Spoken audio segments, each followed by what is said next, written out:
Welcome back to the channel. This is part 2 on our exploration of the spiritual discipline of simplicity. If you've missed part 1, feel free to click the link in the description below and then come back to this video. In part 1, we looked at what the idea of simplicity was about, which is bringing our lives back into a balanced focus with God at the center, leaving all other things that complicate our lives as secondary and therefore guided by God's plan for us. Now that was, in that first video, what we call the inward focus of this discipline.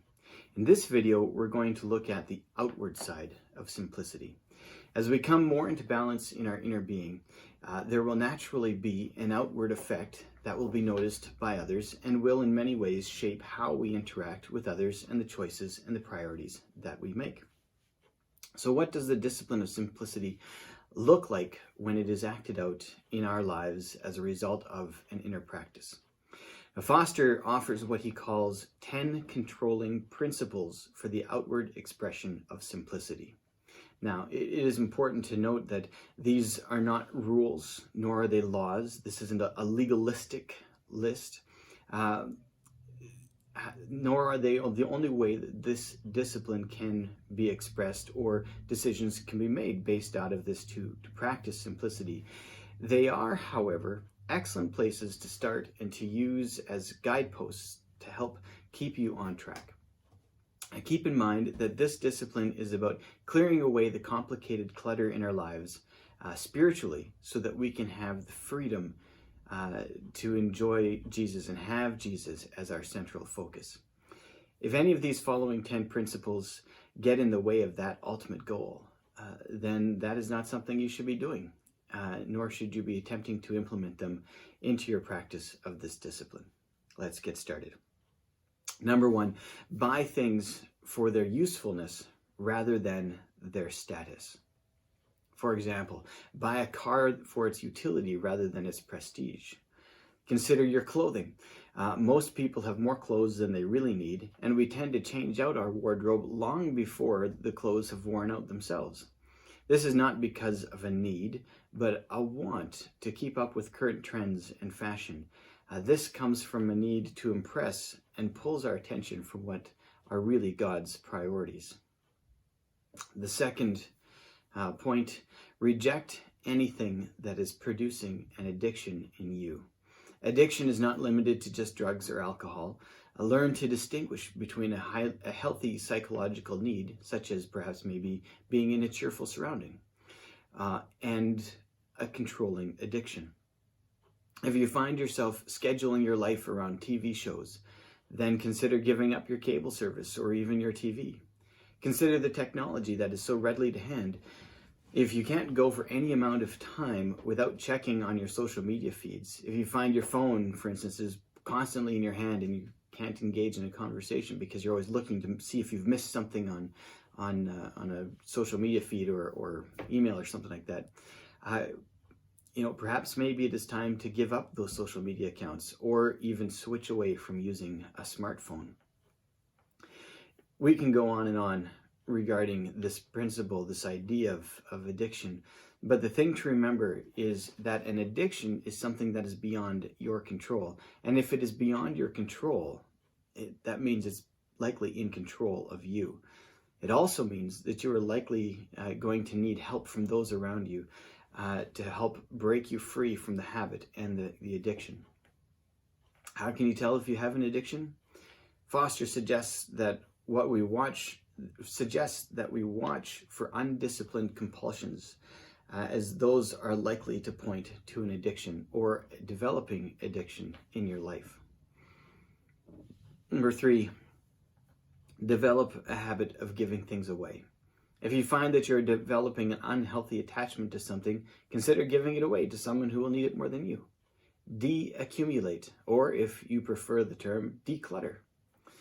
This will be a big stretch for those of you who grew up holding on to things because they might be useful later and the option to replace it was not available.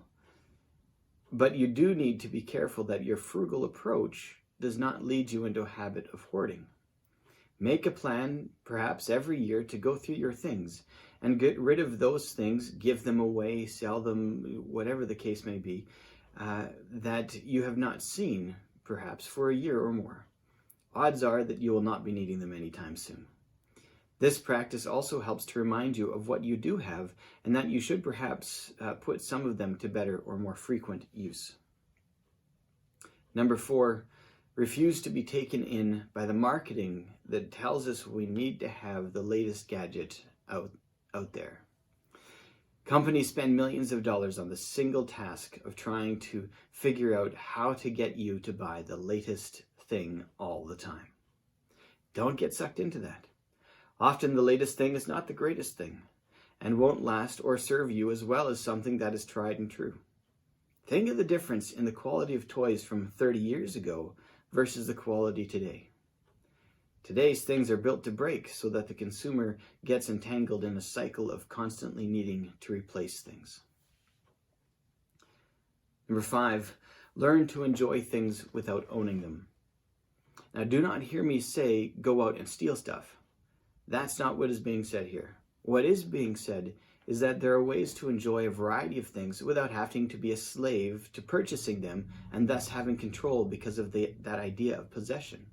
Instead, maybe share things. Share tools or share items, household items or whatever with neighbors and friends.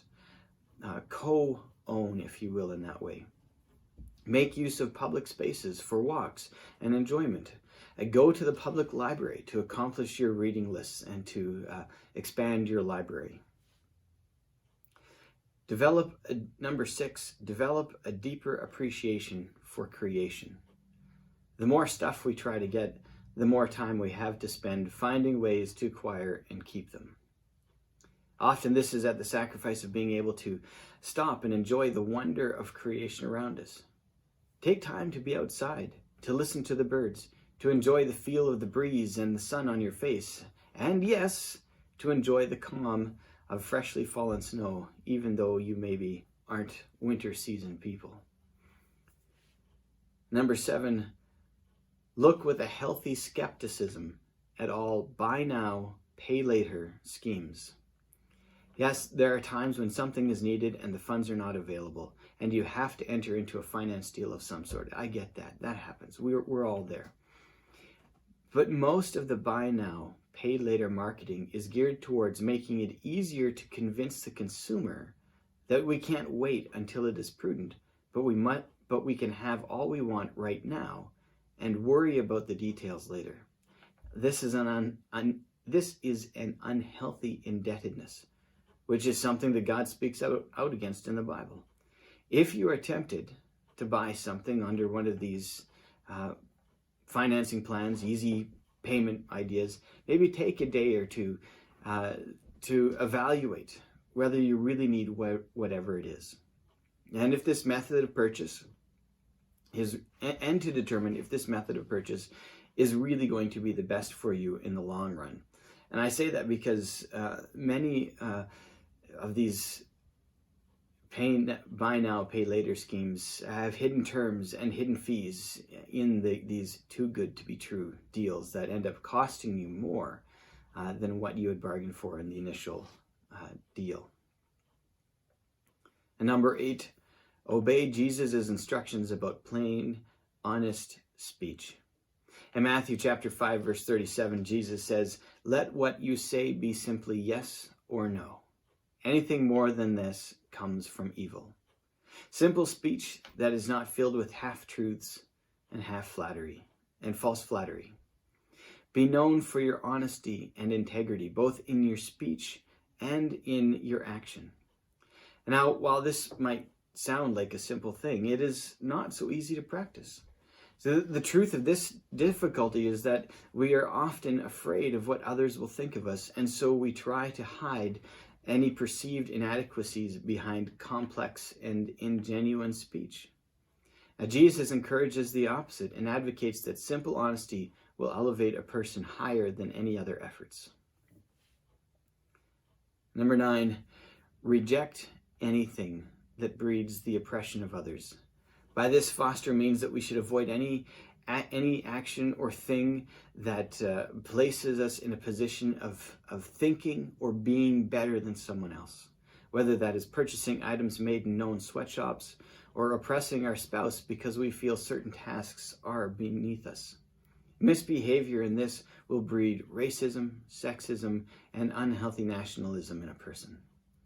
And this is the opposite of Jesus' instruction to love others as we love ourselves.